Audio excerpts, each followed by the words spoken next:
കഴിഞ്ഞ 2 ദിവസമായി സോഷ്യൽ മീഡിയയിൽ വൈറലായ കുറിപ്പും വീഡിയോയുമാണിത്. ഇതിൽ പറഞ്ഞിരിക്കുന്നത് ഇങ്ങനെയാണ്: സുഹൃത്തുക്കളെ, ഇത് നിഷാദ്. കായംകുളമാണ് സ്വദേശം. എന്റെ അതേ തൊഴിലായ വണ്ടി കച്ചവടമാണ് ഇദ്ദേഹവും ചെയ്യുന്നത്. കഴിഞ്ഞ ദിവസം അദ്ദേഹത്തിന്റെ വാട്സപ്പ് സ്റ്റാറ്റസ് കണ്ടപ്പോൾ എനിക്ക് ഭയങ്കര കൗതുകം തോന്നി. അതിനെക്കുറിച്ച് അദ്ദേഹത്തിനോട് ചോദിച്ചപ്പോഴാണ് അദ്ദേഹം എന്നോട് ഇത് പറഞ്ഞത്. ഇനി കാര്യത്തിലോട്ട് കടക്കാം. കഴിഞ്ഞ ഞായറാഴ്ച വൈകിട്ട് നിഷാദ് ആലപ്പുഴയിലുള്ള ഒരു ഹിന്ദു സഹോദരന്റെ വീട്ടിൽ വാഹനം കൊടുക്കുവാനുണ്ടെന്നറിഞ്ഞ് വാഹനം നോക്കാൻ പോയി.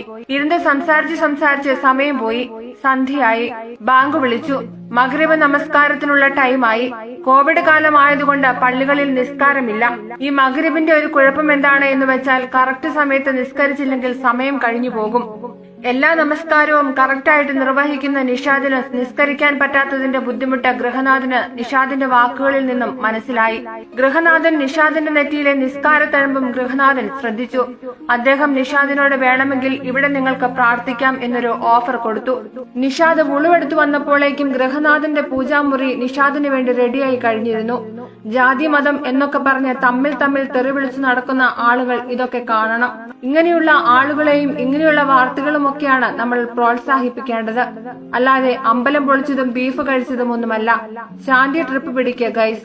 പ്രകാശം വരക്കട്ടെ. ഇത് ഷെയർ ചെയ്യണം എന്ന് തോന്നി.